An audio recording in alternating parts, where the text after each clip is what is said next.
लोग कहते हैं कि रोमांटिक हिट फिल्म सयारा एक अनोखा अनुभव है। कुछ लोग सिनेमा हॉल में रोते हैं, कुछ बेहोश हो जाते हैं, लेकिन कुछ लोग इसे 2001 में रिलीज हुई कोरियाई फिल्म ए मोमेंट और रिमेंबर का रीमेक कहते हैं। आज हम इस फिल्म की कहानी पर चर्चा करेंगे ताकि पता चल सके कि क्या इस फिल्म ने सयारा फिल्म को प्रेरित किया है या नहीं। चलिए शुरू करते हैं। तुसा नाम का एक आदमी रेलवे स्टेशन पर हाथ में कुछ लिखे हुए नोट लिए बैठा था। तभी बगल में एक लापरवाह चाचा अपनी सिगरेट के लिए लाइटर उधार मांग रहे थे। चाचा ने टुसा से पूछा कि क्या उसे पता है कि वह किसका इंतजार कर रहा है। फिर चाचा खुद से बातें करने लगे मानो टुसा को जिंदगी का मतलब बता रहे हों। टुसा किसी ऐसे व्यक्ति का इंतजार कर रहा था जो उसके जीवन के सफर को साझा करे। सुजिन एक अमीर परिवार की बेटी है। उसके माता पिता बचपन से ही उस पर बहुत लाड़ प्यार करते थे, जो उसे कुछ हद तक विद्रोही स्वभाव का बनाता है। हालांकि वह आर्थिक रूप से अच्छी जिंदगी जी रही थी, लेकिन उसे गंभीर भूलने की बीमारी थी। एक और दृश्य में सुजिन उसी स्टेशन पर थी जहां टुसा थी। उसके हाथ में 2 टिकट थे और वह बीच बीच में अपनी घड़ी देख रही थी। इस समय सुजिन बहुत चिंतित थी। आखिरी ट्रेन के जाने के बाद ही सुजिन को इस सच्चाई को स्वीकार करना पड़ा। शुरू में वह अपने प्रेमी के साथ भागने की सोच रही थी, लेकिन उसने उसे छोड़ दिया। दुखी होकर सुजिन कोक खरीदने के लिए एक सुविधा स्टोर पर आई। स्टोर से निकलने के बाद उसे एहसास हुआ कि वह कोक भूल गई है। जब सुजिन वापस किफायती स्टोर पर गई तो उसने देखा कि कोक गायब हो गया है। इस समय एक व्यक्ति जो बेघर आदमी जैसा दिख रहा था उसके सामने खड़ा था। उसके हाथ में कोक का एक कैन था। यह सोचकर कि बेघर आदमी ने यह कोक ले लिया है, उसने गुस्से में कोक खोलने के लिए उसे पकड़ लिया। इसे पीने के बाद उसने बेघर आदमी पर उत्तेजक डकार ली, फिर मुड़कर बस लेने के लिए निकल गई। जैसे ही वह बस में चढ़ी, सुजिन को एहसास हुआ कि उसका पर्स उसके साथ नहीं था और हो सकता है कि वह किफायती स्टोर में भूल गया हो। इसलिए उसे कैशियर को खोजने के लिए किफायती स्टोर की ओर वापस मुड़ना पड़ा। सुजिन को वापस आते देख कैशियर ने काउंटर से एक महिला का बटुआ और कोक निकाला। तभी उसे एहसास हुआ कि उसने बेघर आदमी चुसूर को गलत समझा था। अगले दिन सुजिन एक नई कंपनी में काम करने आई, लेकिन नए माहौल में आते ही नए सहकर्मियों ने गपशप शुरू कर दी, यह कहते हुए कि वह तीसरी पार्टी है जिसने दूसरों के परिवार तोड़ दिए हैं। सहकर्मियों ने सुजिन पर आरोप लगाया, यह नहीं जानते हुए कि सुजिन को भी उस आदमी ने धोखा दिया था और वह पीड़ितों में से एक थी। एक दिन जिस कंपनी में सुजिन काम करती थी उसके नवीनीकरण में कुछ समस्याएं आईं। इसलिए उसके पिता ने किसी को मदद के लिए बुलाया। टुसू, जो संयोग से सुजिन के पिता के निर्माण स्थल पर काम करता था, को मदद के लिए भेजा गया। टुसू को फिर से देखकर उसे थोड़ा दोषी महसूस हुआ, लेकिन ऐसा लग रहा था कि टुसू पहले ही भूल गया था क्योंकि वह बहुत शांत दिख रहा था। लेकिन ब्रेक के दौरान जब सुजिन वेंडिंग मशीन पर कोक खरीदने गई तो टुसू ने अचानक उसका कोक चुरा लिया। फिर कोक पीने के बाद उसे सुजिन के सामने हिचकी आ गई। शाम को घर जाते हुए सुजिन को यह बात याद आई और उसे यह थोड़ा अजीब लगा। इसी दौरान एक मोटरसाइकिल आई और उसका हैंडबैग छीनकर ले गई। संयोग से चुसू आगे था और उसने कार के रियरव्यू मिरर से देखा कि क्या हुआ था। उसने दरवाजा खोला, यह जानते हुए कि उस आदमी के पास ब्रेक लगाने का समय नहीं है। वह आदमी सीधे कार के दरवाजे से टकराया और पलट गया। इससे सुजिन को अपना हैंडबैग वापस मिल गया, जिसकी पट्टी चुसू ने ठीक कर दी थी। वह उसे घर भी छोड़ आया। शाम की हवा उन दोनों पर बह रही थी। उनके दिलों में प्यार के बीज भी चुपचाप अंकुरित हो रहे थे। तब से सुजिन ने सजना संवरना शुरू कर दिया। वह लिपस्टिक और काजल लगाती और फिर संयोग से चुसू को देखने का मौका निकाल लेती। चुसू को भी सुजिन की याद आती थी। चुसू अपने दोस्तों के साथ खाना खा रहा था और लकड़ी के एक टुकड़े पर हाथ से एक महिला की आकृति उकेर रहा था। तभी सुजिन वहां से गुजरी। वह चुसू के पास बैठ गई और उसने उसके लिए एक गिलास शराब डाली। उसने सुजिन से कहा कि शराब का गिलास पीने के बाद वे एक जोड़े बन जाएंगे। जब सुजिन ने शराब का गिलास पिया तो वह उसके होठों से गिर गया। चुसू ने आगे बढ़कर उसे चूमकर उसे साफ करने में उसकी मदद की। फिर दोनों इस तरह एक दूसरे के करीब आ गए। हालांकि उनकी सामाजिक स्थिति बहुत अलग थी, फिर भी दोनों के दिलों में प्यार जल्दी ही बस गया। तब से सुजिन और चुसू अक्सर डेट करने लगे। चुसू सेजी को बेसबॉल खेलना सिखाता था। सुजिन की सामाजिक स्थिति के बराबर पहुंचने के लिए चुसू ने वास्तुकला का प्रमाण पत्र प्राप्त किया। सुजिन भी चुसू के लिए सावधानीपूर्वक सूट बनाती थी। इस दौरान दोनों बहुत खुश थे। एक दूसरे के प्रभाव में वे बेहतर इंसान बनते गए। शायद यही हमारा आदर्श प्रेम हो। कुछ समय तक डेटिंग करने के बाद सुजिन चुसू से शादी करना चाहती थी, और उसके पिता भी अपनी बेटी के प्रेमी से मिलना चाहते थे। लेकिन चुसू ने अभी तक माता पिता से मिलने से इनकार कर दिया। वह सुजिन को एक राजकुमारी मानता था और उसकी सामाजिक स्थिति उससे मेल नहीं खाती थी। उनके बीच एक अदृश्य खाई थी जिसे पाटा नहीं जा सकता था।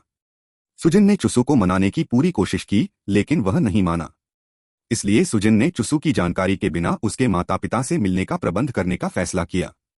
जब दोनों रात का खाना खा रहे थे तो माता पिता उसी रेस्टोरेंट में आए और चुसू को देखा। सुजिन ने बाथरूम जाने का बहाना बनाया। सुजिन के जाने के बाद उसके पिता थोड़े उदास दिखे। वह एक निर्माण स्थल से आए मजदूर को अपना दामाद स्वीकार नहीं कर सकता था, इसलिए उसने चुसू से खुलकर बात करने में जरा भी संकोच नहीं किया। तभी बाथरूम से बाहर आई सुजिन अचानक भूल गई कि वह वहां क्यों आई है। वह रेस्टोरेंट से बाहर चली गई और बेहोश हो गई। बारिश में चुसू ने सुजिन को गोद में लिया और उसे अस्पताल ले गया। सौभाग्य से यह गंभीर नहीं था, सिवाय इसके कि वह थोड़ी एनीमिया से पीड़ित थी। जब सुजिन उठी तो उसने चुसू को कसकर गले लगा लिया। पिता ने यह देखा। हालांकि उसे चुसू की बात मंजूर नहीं थी, लेकिन वह अपनी बेटी को अपने प्रेमी को खोते हुए नहीं देखना चाहता था। इसलिए आखिरकार वह शादी के लिए मान गया। सुजिन और चुसू ने जल्द ही शादी कर ली। शादी के बाद दोनों के बीच रिश्ता और भी मजबूत हो गया। चुसू का वैवाहिक जीवन सुखी रहा और उसका करियर लगातार ऊपर उठा। उसे अपनी पहली डिजाइन की नौकरी मिली। प्रेजेंटेशन के समय चुसू घबराया हुआ था, लेकिन धीरे धीरे शांत हो गया और अपनी पत्नी द्वारा सिले हुए कफलिंग को छूने के बाद उसने प्रेजेंटेशन को तेजी से पूरा किया। अंत में उनके डिजाइन ने बोली जीत ली और अनुबंध पर सफलतापूर्वक हस्ताक्षर हो गए। इस तरह दंपति बहुत खुश हुए। उसी समय सुजिन के पिता ने धीरे धीरे चुसू की कड़ी मेहनत और लगन को पहचाना। अंततः चुसू ने अपनी खुद की कंपनी खोली और अपनी कमाई से सुजिन और अपने लिए एक घर बनाने की योजना बनाई। लेकिन उस दिन उनके कार्यालय में एक बिन बुलाई मेहमान उनकी मां आई। उनकी मां ने उन्हें बहुत छोटी उम्र में ही त्याग दिया था। मां पर फिर से एक बड़ा कर्ज था। चुसू अपनी मां को उसे त्यागने के लिए माफ नहीं कर सका और इससे भी ज्यादा वह उनके लिए कर्ज नहीं चुकाएगा। सुजिन को गलती से मां के बारे में पता चला। उसे एक दराज याद आया जिसे चुसू ने उसे कभी छूने नहीं दिया था। उसने देर रात चुपके से उसे खोला और तब उसे एहसास हुआ कि उसकी सास पर पहले भी कर्ज था और उसे चुका न पाने के कारण जेल भेज दिया गया था। उसने चुसू को 17 साल की उम्र में जन्म दिया था। शायद वह किशोरावस्था में बच्चे की देखभाल करने में असमर्थ थी। सुजिन को उम्मीद थी कि उसके पति अपने दिल की नाराजगी दूर कर पाएंगे और ऐसे परिवार के सदस्य को स्वीकार कर पाएंगे। आखिरकार सुजिन ने चुसू और उसकी मां के बीच के झगड़े को सुलझाया। चुसू ने सारी जमापूंजी कर्ज चुकाने में लगा दी, जिससे वे सीधे अपनी पुरानी स्थिति में लौट आए। सुजिन ने चुसू को दिलासा देते हुए उसे खुश किया। सुजिन की समझदारी ने चुसू को सचमुच सुकून दिया। उसने चुसू को अपने जीवन का एक बेहतरीन प्रेमी होने के लिए गले लगा लिया। हालांकि ईश्वर की हमेशा अलग ही व्यवस्था होती है। जहां एक ओर दोनों का प्यार गहरा होता गया, वहीं सुजिन की भूलने की बीमारी और गंभीर होती गई।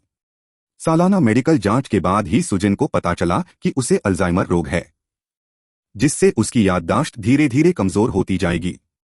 सुजिन का रोना बंद नहीं हो रहा था। वह चुसू में अपने परिवार को भूलना नहीं चाहती थी। इसलिए अगले कुछ दिनों में उसने हार मान ली और बाकी समय चुसू के साथ रहने का फैसला किया। चुसू हमेशा सोचता था कि उसकी पत्नी बस इतनी लापरवाह है कि उसे भूल जाती है। एक दिन चुसू ने देखा कि सुजिन के बनाए लंच बॉक्स में सिर्फ सफेद चावल थे। तभी उसे एहसास हुआ कि कुछ गड़बड़ है। उसने डॉक्टर को ढूंढा और सच्चाई जान ली। एक और दृश्य में सड़क पर चल रही सुजिन घर का रास्ता भूल गई। संयोग से इसी दौरान उसकी मुलाकात अपने पूर्व प्रेमी से हुई और उसे लगा कि वे अब भी प्यार में हैं। आगे बढ़कर उसका हाथ थामने के बाद उसे एहसास हुआ कि कुछ गड़बड़ है और वह वहां से चली गई। देर रात चुसू ने सुजिन को बेसबॉल के मैदान पर पाया। सुजिन अब और छिपना नहीं चाहती थी। उसने चुसू को बताया कि उसके दिमाग में एक रबड़ है और उसे डर है कि एक दिन वह उसे भूल जाएगी, इसलिए वह उससे नाता तोड़ना चाहती थी। लेकिन चुसू सहमत नहीं था। उसका मानना था कि कुछ भी उन्हें अलग नहीं कर सकता। अगले दिनों में अपनी पत्नी को याद रखने में आसानी हो, इसके लिए चुसू ने घर में हर जगह नोटपैड रख दिए। लेकिन सुजिन की हालत खराब हो गई थी। उसने न केवल अपने पूर्व प्रेमी को अपना प्रेमी माना, बल्कि उसे अपने घर भी लाया। वह अक्सर सबके सामने असंयमित पेशाब भी करती है।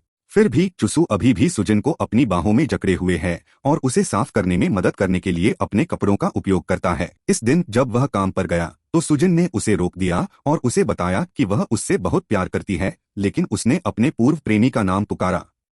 चुसू को यह सुनकर दुख हुआ, लेकिन उसने सुजन को जवाब दिया। जब चुसू चला गया तो सुजन ने घर में एक अलमारी पर एक तस्वीर देखी। अब उसे याद आया कि उसका पति चुसू है, लेकिन वह जानती थी कि उसने पहले ही चुसू को चोट पहुंचाई है। जब चुसू घर लौटा तो उसने पाया कि घर में कोई नहीं था। कुछ देर बाद चुसू को सुजन का एक पत्र मिला।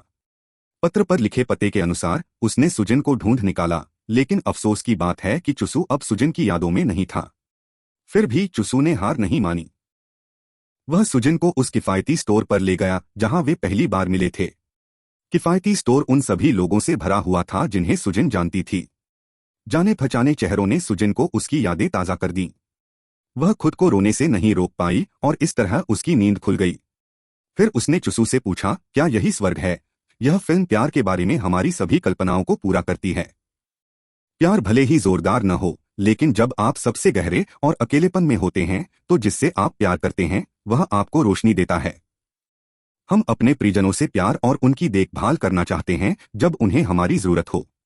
इसी तरह एक दिन जब हम बूढ़े हो जाएंगे और अपनी याददाश्त खो देंगे, तब भी हम उम्मीद करते हैं कि हमारे प्रियजन हमारा हाथ थामे रहेंगे। हमें उम्मीद है कि हमारी फिल्म का सारांश दुनिया भर के ज्यादा लोगों तक पहुंचेगा। अब आप ही बताइए कि क्या इस फिल्म में आपके द्वारा देखी गई किसी नई हिंदी फिल्म से कोई समानता है।